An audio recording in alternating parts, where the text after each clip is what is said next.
Vice ganda nagsalita na tungkol sa secret wedding nina Paolo Avellino at Kim Chu.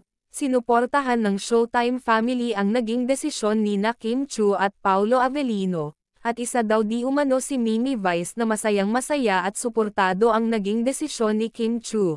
Ayon sa nakalap naming balita, nais na daw nina Kim at Paolo na lumagay na sa tahimik na buhay at bumuo na ng isang pamilya.